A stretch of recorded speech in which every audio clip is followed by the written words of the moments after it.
Okay, now we're official. We just started out earlier. We were just talking a lot about we have our cookbook, our biblical clean cookbook, and also our that's right now we're excited. We have a goal today. We're trying to get 100 of those sold to help us pay for some fees to keep our conference that we have coming up free. And then the second thing was we also have the conference is registration is open. So you want to hop in, you can go to therootedcafe.com, click that events button, get in there. Rebecca, I haven't seen you in forever. I feel like that I say that every time. I know, right? Get the dancing. And we kind of match. We've got our gray and black on. Yeah. Yay. Happy Thanksgiving 1 day late. Right. I hope you Yeah. have time with your family. Did you have a lot of people over? You didn't have them over. You went to someone's home. I had my little beach cart and I layered all of I had the turkey. I was supposed to make pastelón, which is a Puerto Rican dish, and it requires sweet plantains. I could not find them anywhere. I went to 4 different places, could not find them. So I ended up making a baked ziti, meat ziti, whatever. And then mashed potatoes, sweet potatoes, corn, and all the stuff. So I just kind of stacked all my stuff, boom, boom, boom. And then my mother's husband is like He-Man. So he picked up the whole cart with everything in it and just put it in the trunk. We got there, took it out. And my cousin's house has an elevator. So I just rolled it into the elevator, rolled it into her house, and it was all good. So we had a good time. Nice. I love those beach carts. Yeah. Right. Oh, We have like the wagon, they like fold up and you're everything just goes in there and you roll it in there and roll. I mean, even just coming in and out of the garage, we keep it open in the garage. We stuff it all in there and then take it in. I'm sure a lot of you guys have, I have two little granddaughters, but I mean, that's not why I use it. oh yeah. It was so handy. Perfect. Literally just rolled it into the kitchen and then everything was already put out. So, like the tables, the buffet table, and everything. Boom, boom, boom. Oh, I love it. That's awesome. We have been dealing with this yucky crud, this flu for a couple weeks. We're all still just sort of, so apologize, but we are, because of that, we were kind of delayed in even doing any kind of decorations or anything. So I took my granddaughters on Wednesday to Hobby Lobby and everything Thanksgiving was 75% off. So we go running in there, and we're like, when my one little one was sitting at a thing and we're burying her with like all the little things, what do you call this? Garlands, all the garlands. We just were throwing them on top of her. And I'm sure I have a giant box out in the shed that has all of this stuff in it. Right. But I was like, it's okay.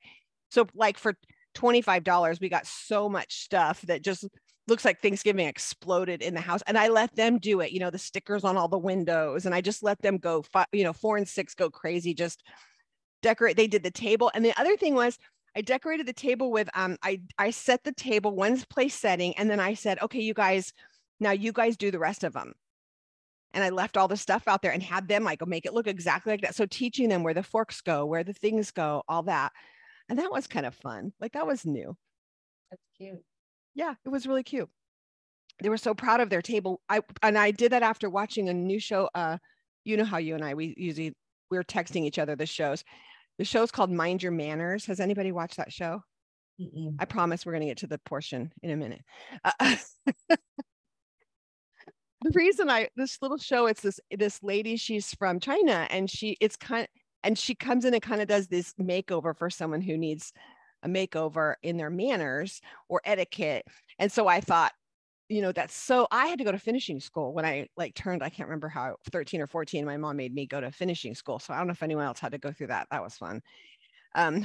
But we, learning how to set the table, learning how to walk, how to sit, how to do all the things. Well, it was really, I love listening to it for little tips of things. And Rebecca, she was saying she goes, the reason, and she's funny and then she comes back and meets with her little Chinese lady she's teaching and they only speak Chinese and then they put the subtitles, but then her customers are also they're from the United States. And so they're she's talking to them. It's really fun. It's just a cute little show. And anyways, what I loved about what she said is she was like, the reason you teach etiquette is to make other people feel comfortable. And I'm like, and so you have to kind of see the context of how she shares that. But I'll give you the example and I was thinking about even in our lives or whatever, is we get so worried about doing things a certain way, but we may make people feel uncomfortable. in our walk. And there's a one way for people to, you don't want to bring condemnation on someone. It's okay if the Holy Spirit uses, maybe Phil makes a conviction, like I need to change some things in my life, but it should be because you are bringing so much joy to the things you're doing, especially as you're going into the season. You're bringing so much joy into what you're doing. We have some fun stuff we're doing for Hanukkah. Like, so much joy is being brought into this stuff that people are like, what are you doing? I want to know more about what you're doing, because you're making people feel comfortable. You're not making them feel uncomfortable. So the whole process about having rules of etiquette was so that there was a comfortability. Everyone knew what to do. And I thought about Torah that way. Torah was to bring a comfortability in a community, right? So that everyone knew how to act. Yeah. Yeah. Yeah. So they show one girl, she comes in, she's like she's not little. She's like 39. Let's just be honest. And when you see her, you think she was a little kid, and she's wearing like out to get coffee, like a pajamas with like a tail, like a little fur suit, and she was like, so why are you doing that? Like, do you feel like you're making people around you comfortable or uncomfortable? Are you trying to make everyone feel uncomfortable and not want to be near you because they're uncomfortable because of the way you're dressing and the way you're acting? And I was really interested, and it really brought a lot to mind, because I do have some Torah terrorist friends, and they just make people uncomfortable. That's in anything, right? Any super religious thing where they just make people. Why are you doing this? Is it because the Holy One's told you to do it? Or is it because you're walking this out in a way that's making people around you feel comfortable and excited? What do you think? No, I totally agree. It's funny because it's all about balance, right? So the good part is everybody knows what's going on. Everybody's the same. Mm-hmm. Everybody has their own silverware, their own, and everybody knows what it's supposed to happen. But at the same time, I remember I love watching like Discovery Channel and all these shows, and the shows about the castles and all this stuff. And they were talking about etiquette and how they would set out. So they would have like rulers, and they would have these things that everything had to match up exactly, because if not, it was, taking things to the extreme is where the problems arise. When you have balance, it gives people comfort and stability. But if you go too much, all of a sudden people are really going to shy away. It's going to have the complete opposite effect of what you're looking for, Exactly. And when people worry about, oh my gosh, I don't know which fork to use, or I don't know which thing to use, or whatever. And it's like, you guys, by the way, you just eat from the outside in. That's it. You eat from the outside in. That's how simple it is. It's like with Torah, the enemy is like, the enemy is like, this is so hard. This is so hard. It's not hard. Outside in. You start and you just use a fork going in. You just work your way in, and you're fine. I promise. That's it. Because like yesterday or the day before, I saw in university, and they were talking about your hands, and it was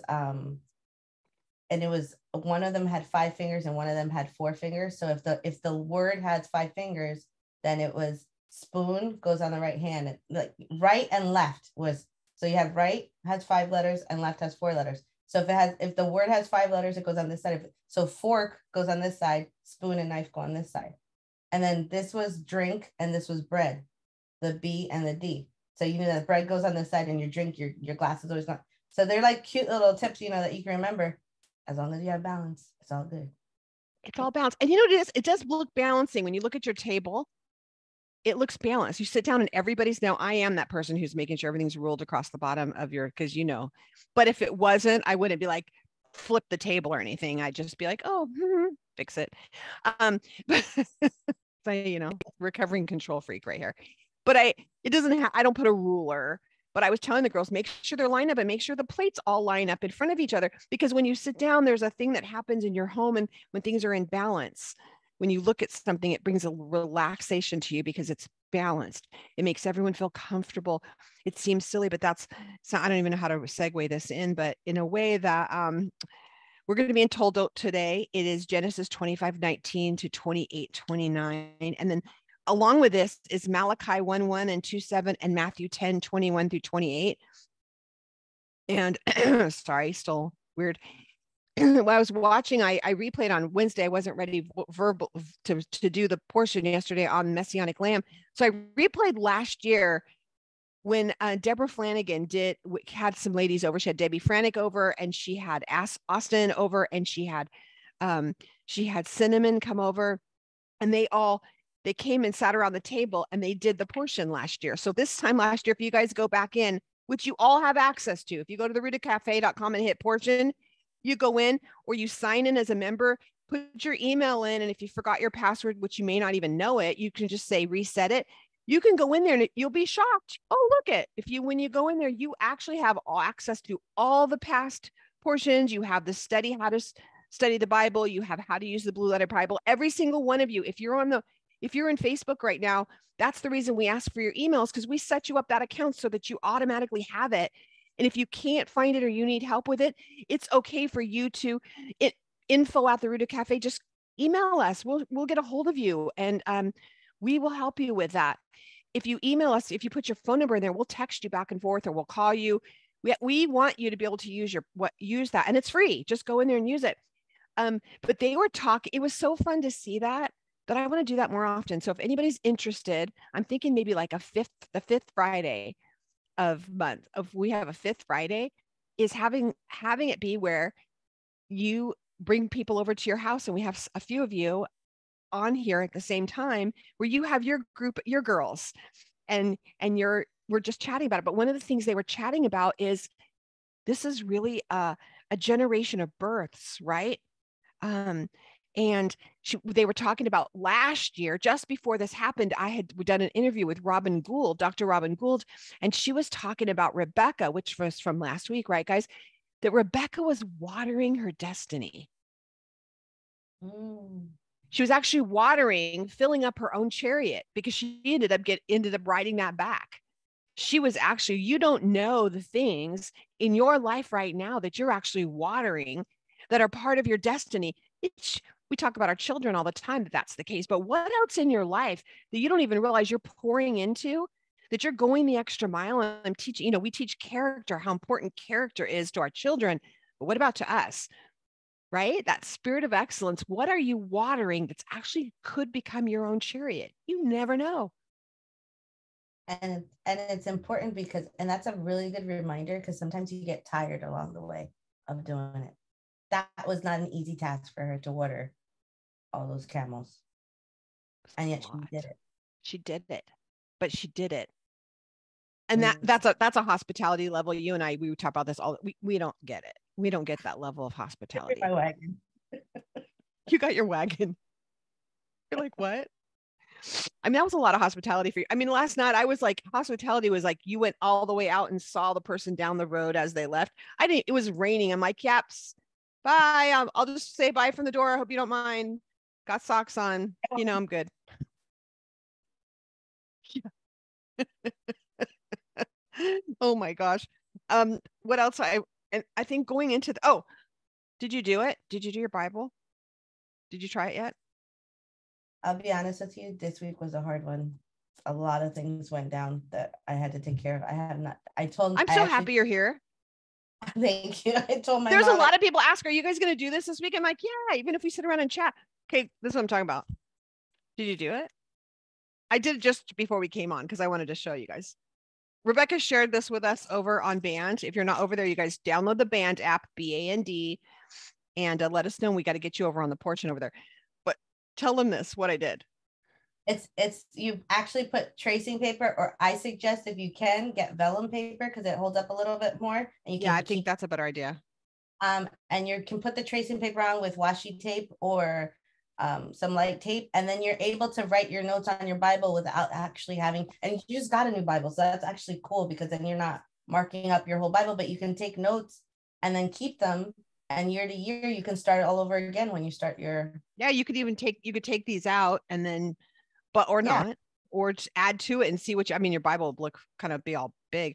But do you guys get it? Do you guys understand what we did? Is like just putting a piece of tracing paper, like she was saying, the vellum will hold up better, and you just put it on there. And actually, when you turn it sideways, this size of Bible, it actually fit perfectly. I didn't have to cut anything except for cut it in half. It was actually exactly half. And I was like, look at this. This is fantastic. I'd have to do it. And I only wanted to do it to show you because she shared, because otherwise, this is usually I'm writing all over the place. So, but this is great because you can add all the extra little notes in here and still read through it does that make sense to y'all? I thought it was fun. I think it's fun for your kids too, if you get them journaling in their Bible. Mm-hmm. Absolutely. Yeah, absolutely. That was fun. So I thought I have to do this for you to tell you I do pay attention, and that was genius. Nice. It was Nice. genius. We start out on this. We see this genealogy. It's brought forth, and we see all of a sudden Isaac is 40 years old, and he took Rebecca as his wife, the daughter of Bethuel, and the sister of Laban. Isn't it funny? We don't hear about Bethuel very much. We just hear him saying contribution. What he did. Well, he's doing the approval. I've been doing a lot of studying right now for a surge next year. I'm going to be teaching on the Jewish wedding and the return of Messiah, and how the Jewish wedding is really through from Genesis. It's from Genesis to Revelation. So that's what I'm going to be teaching out at surge next year. And the title is Say Yes to the Dress. So but when I was studying this out, it was really interesting as you watch the marriage covenant that's happening between Rebecca and the as you're seeing actually the process of marriage, because Abraham wasn't able to come himself. He sends Eleazar, but there's still he won't eat because you don't eat until you finalize the deal. There's a process that was happening through this. Even drinking, there's a certain specific way you don't drink the wine yet until the deal is made. There's certain gifts are given before as the wooing period. And then there's the gifts that says, I'll be back to get you. And she says, no, I'll go now. I mean, that's all part of it. And she automatically goes back with him. It's beautiful, that process. And Bethuel is mentioned in here. I mean, Laban is the one going, yeah, he's trying to do the negotiation. But Bethuel has to be the one who actually says, yeah, she can marry him. He has to be the one. And then and then Rebecca has a say. Women did have a say. We say they don't really have a say, but I mean, did they? I mean, just depends on how much hesed your father had. It seems that she was kind of asked. Do you think? Yeah, I definitely think I think the family dynamic plays in a lot to that, Yeah, know. Absolutely. It just depends on what you're going through. So I think, yeah, that hasn't changed, No, but it's beautiful on this because we went through all this last, I loved, she fell off her camel. I love that thing of that. I love that side of that. Maybe we don't know. But then what happens is we see a barrenness happening again. Right. And do you think that stories have been told about the miracle of Isaac's birth and who he was and his mom having her at 90? Do you think that was weighing on her at all? Oh, I definitely think, I mean, especially if you talk about like us here now today, when you talk about the people from before, and when we say before, we mean like the early 1900s or even late 1800s. My grandmother was born just in the beginning of the 1900s. In Spanish, we would say they were very creyenceras, meaning they had beliefs, these folklore and these beliefs and all this kind of thing. They were very much trying to figure out ways to make sense of what you couldn't make sense of. They didn't have science. They didn't have all these things to help them. So they had all these, they would come up, well, maybe it was this, well, maybe it was that. And really, if you're thinking about it, they didn't have the distractions that we have of the internet, of TV, all that stuff. All you did was talk. Yeah. Of course, everything was traveling and news. And if something was happening that was out of the ordinary, news was going to travel fast. And that probably stuck around, for a while, because wasn't, Isaac was like 40, I think, by the time this happened. So he was older. She was under that somewhere. I heard some crazy things about what they thought of that. Some of the folks. I've heard some crazy things too, and I don't even want to talk about it because I was like, But she was at least 40 or younger, and then it took 20 years for her to have the kids. So he's 60. She's well, in age or whatever. So yeah, I'm sure that that's all lingering and hovering above, there's her. Something happening right here, and there's you could sit in just this fact, guys. You could sit in just this for a little while, and like even in our own lives, it's like sometimes and we're speculating here, so please hang on with us because this is really speculation. Is that well, you have to know, she had to have known the story of Isaac's birth and about Sarah being 90. They had to have known this. I would think, I mean, this is her aunt, right? I mean, Laban is her uncle. There, I mean, this is a family thing. So they would have known about it. It would have been like, oh, poor Sarah, she still hasn't had kids. I mean, this would have been things that people would have talked about. And maybe it might have been a source of hope for her. Like if it happened to her, Yes. Yeah. you know, Yeah. There's a lot of dynamics. Yeah. Right. There's a lot of dynamics, and they would have been sitting around. This is not, so I was thinking about things in our lives that, this is a season of like going through this, is looking at the hope of birth and what does this all look like? But this is a season, even for all of us, as we're going to, I really feel like a lot of us have new things. A lot of people talking about the word transition in their life, whether they're moving, whether it's jobs, whether it's ministry, things with their children. You're watching transitional things happening. What that you're called to something, that there was a promise, right? There is a promise that his seed would be as numerous as the stars in the sand. And the hope is everyone's looking at Isaac or Isaac, they're looking at him, and Rebecca, they're like, and no. So what do you there's a little tension. However, is there still hope? Like you said, there's hope. I would tend to lean towards the idea of hope, only because when she does finally get pregnant, it says that stuff is going on and she doesn't understand. It's the first time she doesn't understand, and it says so she went to inquire of Adonai. Yeah. But there was some relationship there. There was a recognizing that there's something bigger out there. There was a belief, and she goes and she's like, okay, what's going on? You know? It's beautiful that our husband, and we've talked about this in previous years about the beauty of, and there's tradition saying that the woman would stand on one side and the man would stand on one side, and then they would pray. But it's beautiful that the husband, he goes to the Father, he goes to Adonai, and he's praying for his wife, and how much power that is. If you having someone, even if you're not married, having someone connect with you and pray with you, the power of that connection of prayer.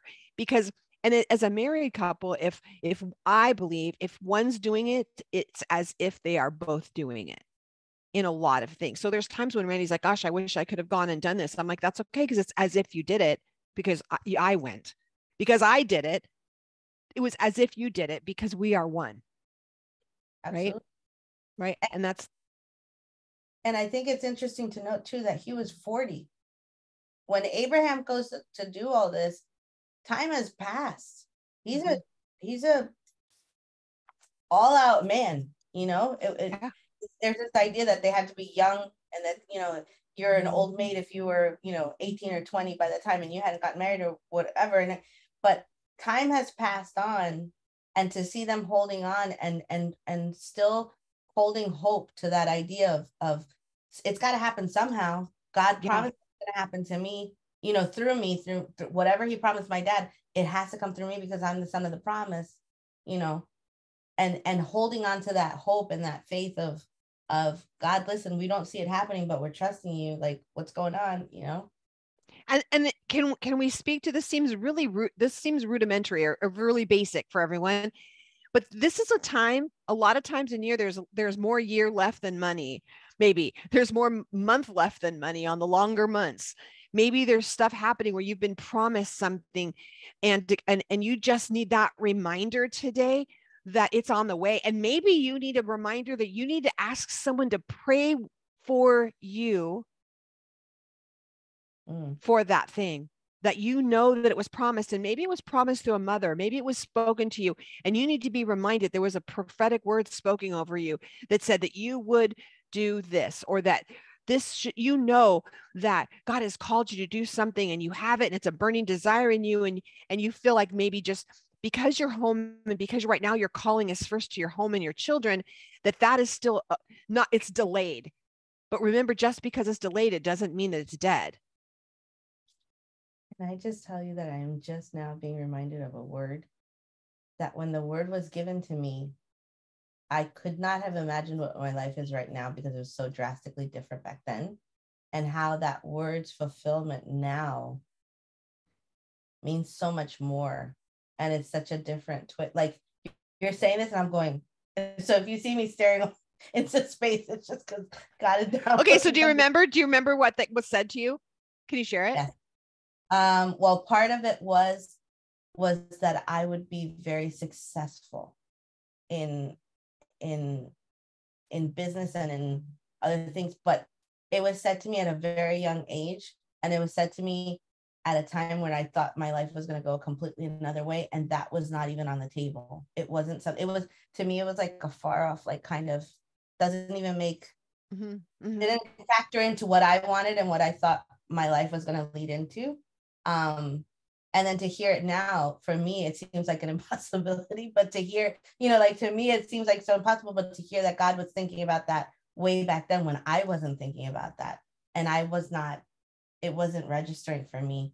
Like I thought, oh, cool, he's giving me a word about my future, but it didn't register on the level that it's registering right now. And I'm going. And little did you know the camels you were going to have to water. Exactly. And the work that was going to happen for that destiny. Exactly. And just so now you're saying this, and I'm sitting here going, this is playing out. So like I could not have imagined.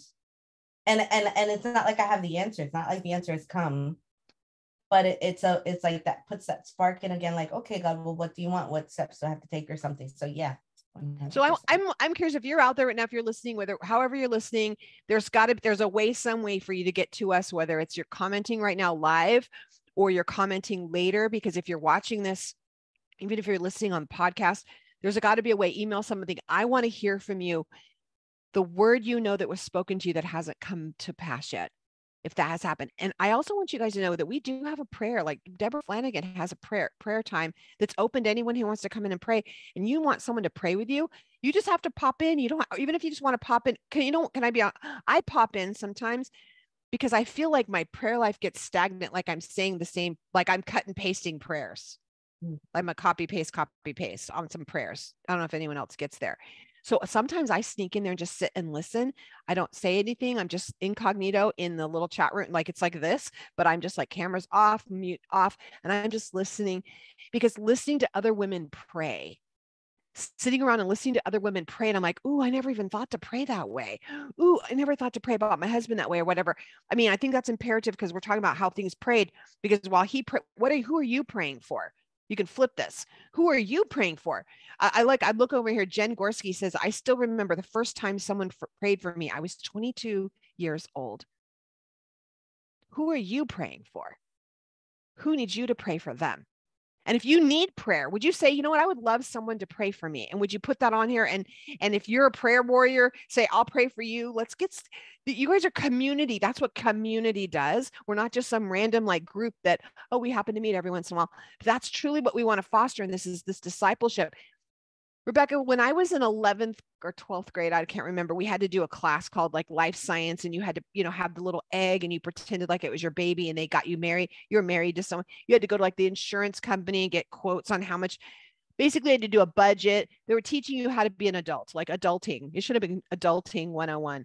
But in that class, pastor, the teacher, he looked at this one guy and he said, son, I just feel like I need to tell you something. And I grew up in an Assembly of God church, so this wasn't weird for me. Like, it was like, oh, okay, he's going to prophesy over him in school. That part was a little weird, but he said, I feel like you are going to you're going to have a lot of someone's going to leave you a really big ranch. Like you have a big piece of property somewhere like Wyoming, Montana. And we lived in Southern California. And he was like, but you're going to have a lot of sons. I don't want you to stress out because you're going to have a lot of sons that are going to help you take care of it. Fast forward 25, 30 years later, his grandfather left him. He didn't know him, left him a big giant ranch, and he had a bunch of children, bunch of sons, and they all ran his house. The only other person he spoke a word over was me. And what he said to me, which you just said that, it reminds me, and every once in a while, the Father will bring it back to the forefront of my mind. I mean, I don't remember like what I had for breakfast, let alone what someone spoke to over me at 17 years old.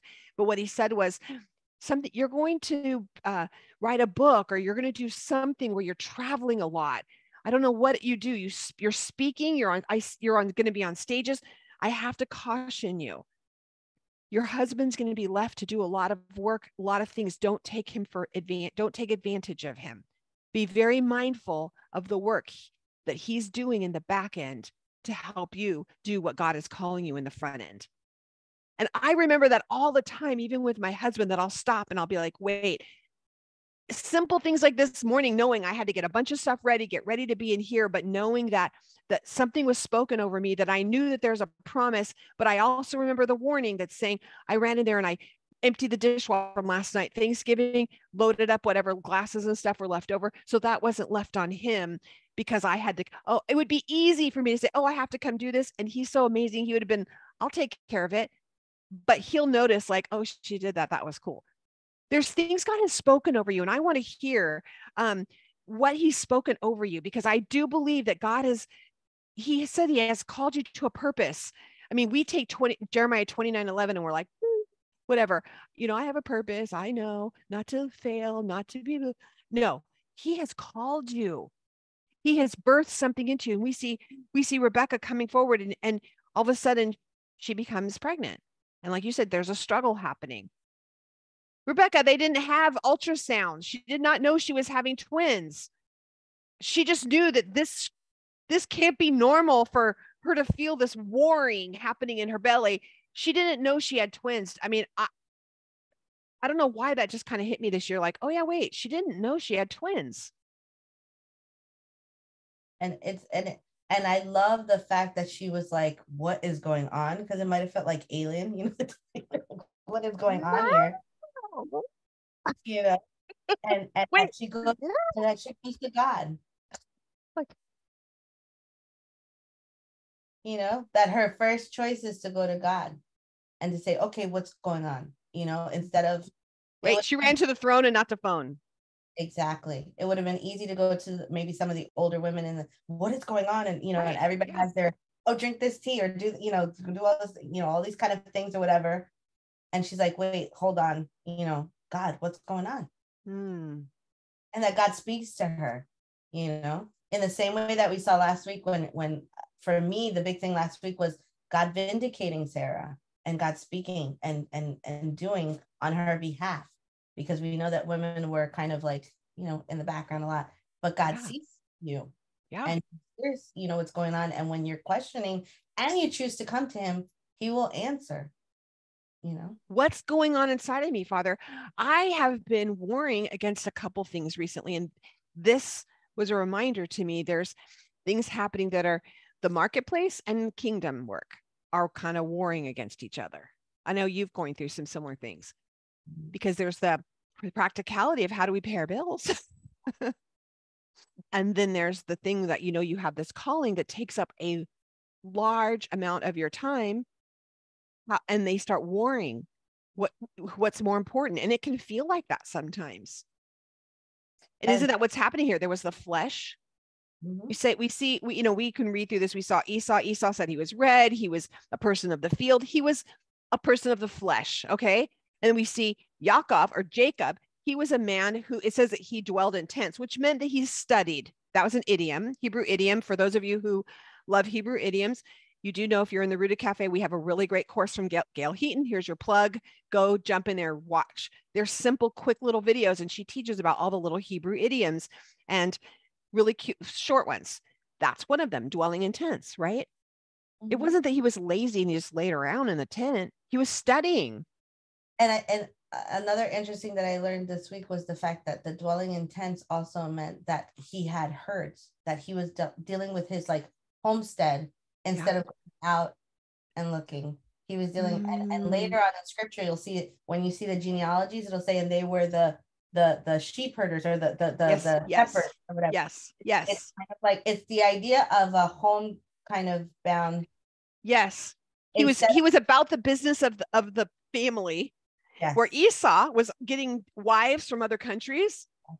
He was already, which was really stressful. It was stressful for Rebecca, and we can look at this later and say like, oh, she was deceitful. Was she, or was she fighting for what she knew was supposed to be right for her family? That's what I believe. I find it interesting because I like to watch a lot of period pieces and shows and stuff like that, and a lot of times what you'll see is that in a society where the men are kind of dominant and the woman is kind of behind the scenes, patriarchal more. Yes, they have to find different ways to get things done. And because the conventional way will not work. Mm-mm. So when and it's not manipulation. So it's not necessarily deceit, because it makes it sound like it's deceitful, like it's this or it's that, whatever. But when you see Sarah with what happens in the previous portion 2 weeks ago, 2 weeks ago, Sarah was in the tent, Abraham's outside with the men, and she's listening. And now you find Rebecca here, and she's listening. She's like, oh, hold on a second.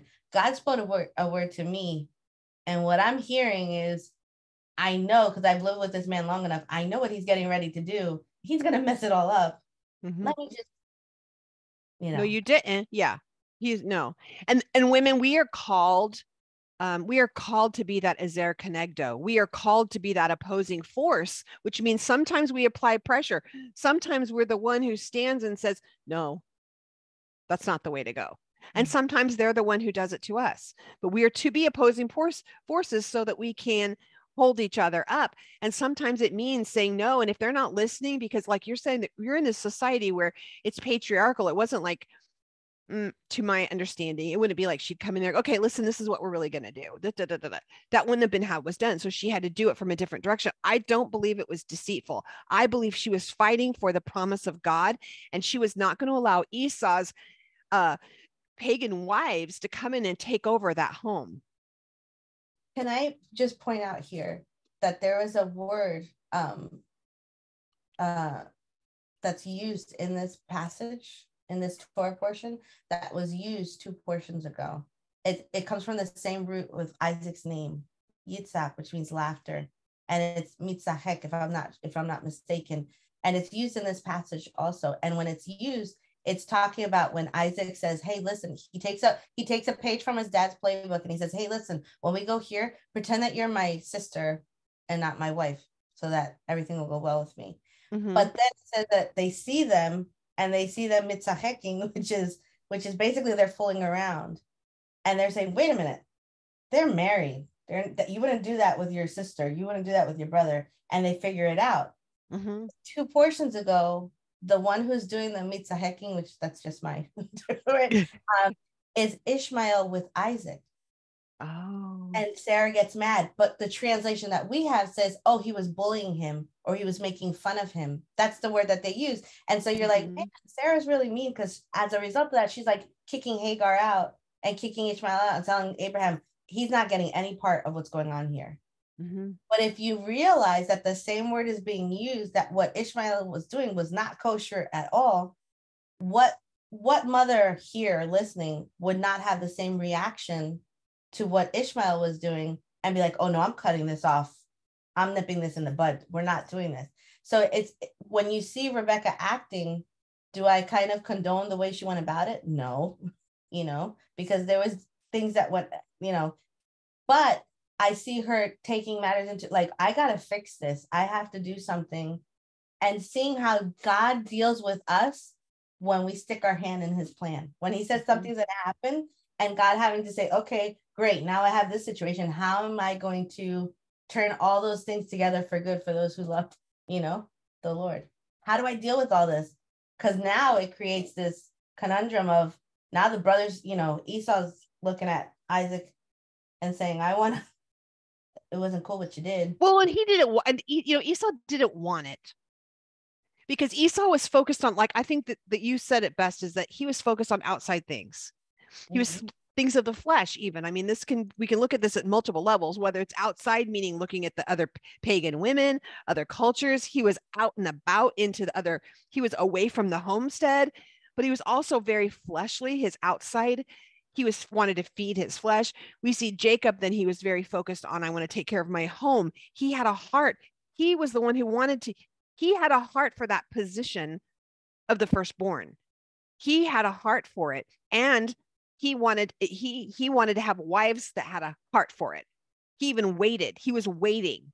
He wasn't going off and finding it on his own. He was waiting until it was the time to bring the correct wife that would be the wife that would eventually, well, we see, drama, but what we have to see is that he was focused on build, even for Laban, even later, for Laban, we see he's still building something. He didn't still go away and say, okay, well, I'll go away and I'm going to work and I'll come back and give you the money. He still stayed and built an empire for that family.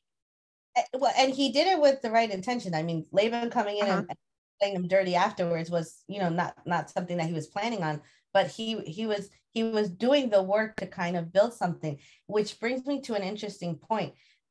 Esau knew the power of words, because when he gives up his birthright, he basically just said, yeah, yeah, whatever, just give it to me. I'm hungry. I'm going to die anyway of hunger, which was totally ridiculous because that wasn't going to happen. But I'm just going to die. Just give me the food anyway. I don't care. Yeah. But when it comes later on and everything falls out the way it is, he doesn't come back and say, well, Just kidding. it doesn't, he recognizes the power of his words and saying, no, I gave it up, and having to eat it, having to eat that and take that L, like we say, because he did it just with his words. There was no contract written. There was nothing, it was just with his words. And at the same time, when you look at what Isaac speaks over Jacob and Esau, it's almost identical, because he promises them wealth. He promises them, success. He promises them strength, and not promises, but he speaks over them, all these things that they're going to have. The only difference that you see between what he says to Jacob and what he says to Esau is that to Jacob, he says, and those people who bless you will be blessed, and those who curse you will be cursed, which is exactly what God spoke to Abraham. So what does that mean? That means that promise is traveling through Jacob. He's the one who's going to carry on the lineage. Esau gets all of the benefits of success and wealth and all this kind of stuff, but he doesn't carry the promise. No. He doesn't carry the lineage, No. Yeah, and he's not seen even though Jacob ends up having to leave, he doesn't see that promise he doesn't feel the promise of the firstborn that he's taking on. Like you said, he's taking on the legacy and the lineage, but he didn't really want it. No, because he wasn't willing to fight for it. He was willing to give it up for just some soup. And I think the thing that it's in me is like right now is for us, how do we bring this in our homes right now? We've talked about what's been spoken over you for words. And I just want to clarify that really quickly, is that if someone speaks, oh, God has a word for me to speak over you, or has in the past, it should be a confirmation of something he has already spoken to you. Yes. It should not be a brand new thing. And you're like, oh, really? That's cool. Like, I'm going to be a writer and you hate writing, like, or whatever. It needs to be confirmation of something he has. It should not be something brand new to you. That's witchcraft. That's not God. God doesn't tell someone else something about you before he's told you about it. Would you agree, Rebecca? Yeah, there's stirrings, and there's a witness that comes to your heart when God is speaking something to you. Yeah, it should not be oh my gosh, I never heard that before. That was even at 17-year-old, when that person said that to me, I was like, yeah, okay. Like I knew, and I didn't know what I knew, but I knew, like, yeah, okay. Enough so that I remember it. It's solidified in me. And Rebecca's saying the same thing. I mean, look at all the years later, it's solidified in you. Like there's a lot of us have gone to some meetings and people have spoken over us because they want to, because that was big for a while. Like everyone come up to the front and we're going to all speak a word over you, and they have to say something. They don't want you to feel bad. So you are going to have a great ministry. And you're like, really? Because I don't really, okay, that's new. I don't have a heart. Okay, I'm going to have a great ministry. And then what happens is you're trying to do something that God never even put in your heart, and it's work. It's failed. So just get and it's not getting anywhere. No, so it needs to start first with you going to the Father. Let him put inside of you, right? And sometimes he puts inside of us are things that could war against each other. I think to keep me close to him. So that I'm constantly having to go to him and saying, what is this? I don't know what this is. What is this? And it's almost always going to be bigger than something. You're not going to be able to do it in your own strength. No. Issues. You need him. No. And it's like she didn't have an ultrasound to look and go, oh, I'm going to go to the doctors and go to get an ultrasound and see that there's 2 babies, and look at their hot mess crazy. They're like literally doing like WWF in my womb. Like you could watch it now 3D. Like we literally paid something stupid, like $100 for my daughters. And when she was pregnant, we literally sat almost like in a theater and watched it while she's like was a crazy, she was laying up on this thing and they're doing the ultrasound. It was it was like watching a movie and watching the 3D ultrasound, seeing what she looked like as if we were like there. And then, you know, you get the DVD when you're done, and it was like an experience. And I'm making fun of it, but I shouldn't. But that was not available back then. I'm gonna throw this out there. It's not available for our futures now. We don't have a crystal ball. We don't have the ability to see. And sometimes we're looking like, this doesn't make sense. Why do I feel like there's these opposing forces? My flesh wants to do certain things. There's certain things that are birthed in my flesh because I'm really good. Rebecca, there's some things that I feel like I'm really good at this. I could make a lot of money at this. I could really, and I know how, and I could do all these things. But then there's this other thing that wants to stay close and safe to home, that wants to learn the things of the Father, that wants to build the things that are that are not worldly, that knows that that's where it needs to go. And those things fight each other. And the things that have to be cultivated take time. Yeah. A lot of times more than 9 months. Sometimes you may have to have that elephant baby. What is it, 9 years? Their gestation period is something stupid. I was just thinking that. Oh, I've had a few elephant babies. Yeah. Because I believe he's dropping things in each and every one of you. And I just want to pray. I want it to be, when we see one another, this is my favorite thing. I feel like I've gotten us to a station in my life where one of the things that he's shown me is that I'm more like an Elizabeth now, where I get to see, and when people come into my life, the Rebecca's come into my life, and the gifts in me, the things that he's birthed in me start to leap inside of me. When she came in the first time we met, the things inside of me started to leap because life attracted to life, and we knew each other without knowing each other. I mean, I know we both feel the same way. That's why women, as older women, start doing this with the younger women, that you start calling forth the gifts in other people. I want to call those gifts forth in you. If I would love to spend time with you, if you have something like, you know what, this is what I feel like are my gifts. Now, if you call me and you're like, well, one time I was told, you know, this thing, and I don't even know what that meant, and I never felt that, I'm going to tell you ahead of time. You don't have to call me about it. It wasn't God. So if you don't know, if it didn't resonate in you, if it didn't make you excited and scared, I mean, like in the way, like you knew you had to do it, but you were like, I don't know how, then it wasn't God. Yeah. I had a dream like that. Yeah. And the interpretation was, you should be like, you know, and it's fear, but it's not a fear of like, oh my God, it's a fear of like, you're on a roller coaster, like, whoa, this is happening. Right. I was like, I want to push you out of your box of your gifts. Like of your giftings. I want to push the box with you, but I never want to push the calling. I don't want to push you out of your calling. Right. I want to push you out of your comfort zone, but not out of your gifts and your calling. That's a better way to put this. I want to push you out of your comfort zone. And I asked Rebecca, love doing that.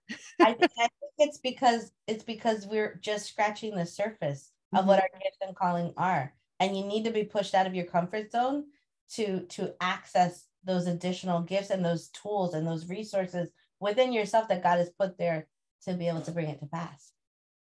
Because it's real easy to stay here. It's real easy. You know, it's like what you're doing now with your Bible. God's like, okay, you have all those tools, get a fresh one, get some tracing paper. Let's figure this out. You know, we're going to start over. It was very tempting this morning to like pull out listen to some teachings while I was getting dressed. I was like, no, Father, I'm going to be committed this year to just be standing next to you. And I believe he's calling every single one of you to stand next to him, go to him the way that Rebecca did, and say, I don't know what's going on. This is really uncomfortable for me, and I don't get it. I feel like there's a war happening inside of me, mentally, physically, spiritually. It could be, I don't know what's happening. And he's saying, come stand next to me, daughter. Come ask me. Let me reveal things to you. Let me show you how things are going in your life. Let me do with you. He's not a respecter of persons. And even Jacob had to leave the comfort of his comfort zone. He had to leave the comfort zone to actually be able to walk in his calling. He had to leave. So there's some things happening in you right now. Yes. Go ahead. No, that even when he walked away, he had the tools and the resources that when he gets to Laban's house, there's prosperity that happens. Yes. Even when Yes. Laban doesn't treat him the way he should be treated. Yes. The inevitable happens because he has the tools and he has the resources and he has the giftings that God has given him to be able to do those things. Amen. Father, I just speak to every woman's heart right now, listening today, listening later, listening whenever next year. We speak to and we call those gifts to come forth right now. Father, the words that is spoken up over them that were you, that they would be reminded of those words. They would be hot fire inside of them that they have to do something about it. They have to come to you and lay it down and say, I don't understand what's happening because this goes against everything I understand. Lord, I ask that they would come to you with that cry. I've come to you before saying, I don't know how. What's going on? What is all of this? Father, every woman right here that is thinking that, what's going on? What is all of this? How do I go forward? I don't know how to do this. Father, right now, I ask that you would draw them to your side and you begin to put the plan together for them step by step, as only you know how to do, only the way you do, that you don't overwhelm us, but you excite us and you stir us up and you push us so that we can be everything that you have created us to be. Father, I speak to legacy right now in every single woman. I speak legacy to every single woman today, that her legacy would be shook up, that it would pull itself away from the flesh, the fear, the anxiety, the pride, the I don't know how, I'm not good enough, I'm too old, I'm too young. I speak to legacy right now and say, live, come alive. You have work to do. Thank you, Father, as ladies and myself and Rebecca, as we go into this weekend, Father, and as we go into this Shabbat, Father, that we spend this time at your side with you making things clear, grabbing our diaries and journals and just letting you speak to our heart and making things clear for us, Father, showing us, Father, what is it that's warring inside of us. Amen. You know, I just want to say, I had my first coffee chat this past week, and it was really interesting because we were talking about some of my books. And then I said, you know, I'm sitting on a whole bunch of things that I have not launched and I have not put out there. I'm just sitting on it because I'm afraid and I'm uncertain and stuff. And Crystal said something to me that was so good. She said, what would happen if you can't fail? If you could not fail, what would you do? And it made me think, and I was like, well, then I would do it. So like, what's you know, like what's something, you know? And I just want to encourage, that was an encouraging word for me. So I want to just pass it all along to you, all who are out there. If you have stuff that you're just sitting on, what would happen if you could not fail? You know, what would happen if God said, do it? What would happen? You know? That's really good. Thanks for kicking my butt right there. Appreciate you. All right, ladies, we are going to hop off of here and go right into our after party. If you're watching us live on Facebook, you can still jump over and be encouraged. Also, ladies on Facebook, know that we will, the end of December is the last time we're going to go live in Facebook. We'll be going to live to YouTube and then only be chatting in band and here live. We will be live on Zoom always. So you want to make sure you have the Zoom so you can jump on here with us. And no, we'll make announcements on there, but we won't be using that as our community after the end of this year. So love you guys. Have a great Shabbat. Mwah.